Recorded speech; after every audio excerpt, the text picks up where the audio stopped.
சற்று முன் கிடைக்கப்பெற்ற மிக மிக முக்கியமான செய்தி ஒன்று வெளியாகி உள்ளது. திராவிட முன்னேற்றக் கழகத்தின் வலது கையாக இருக்கக்கூடிய கூட்டணி கட்சி தான் மதிமுக. தற்பொழுது மதிமுகவின் தலைமை கழக செயலாளராக செயல்பட்டு வந்த வைகோ அவர்களது மகன் துரை வைகோ அவர்கள் கட்சியிலிருந்து விலகுவதாக அறிவித்துள்ளார்.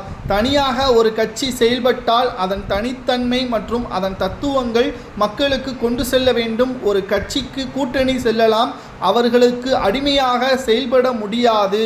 கடந்த 4 ஆண்டுகளாக என்னை வற்புறுத்தி திமுகவிற்கு அடிபணிந்து செயல்படுவதற்காக எனது கட்சியில் இருக்கக்கூடிய மிக முக்கியமான நிர்வாகிகளை எனக்கு அழுத்தம் கொடுப்பதால் நான் கட்சியில் பயணிக்கவில்லை என்பதை கடிதம் மூலமாக இன்று கொடுத்துவிட்டார். இது சமூக வலைதளங்களில் வைரலாக பரவி வருகிறது. வைகோ அவர்கள் அரசியலில் மிக முக்கியமானவர். கலைஞர் அவர்களை எதிர்த்து கூட கடந்த ஆண்டுகளில் பேசியிருந்தார்.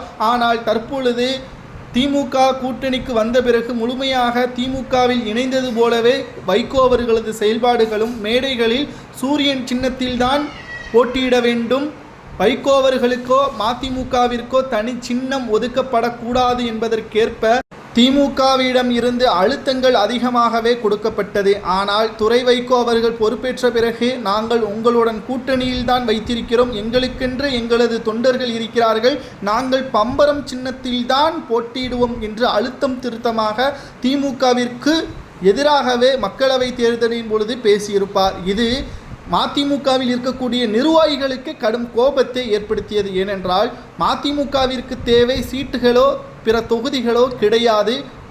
திமுக கொடுக்கின்ற பெட்டியாக கொடுக்கின்ற பணம்தான் என்பது நாம் அனைவரும் அறிவோம். ஏனென்றால் மதிமுகவின் செயல்பாடுகளும் அப்படித்தான் இருக்கிறது.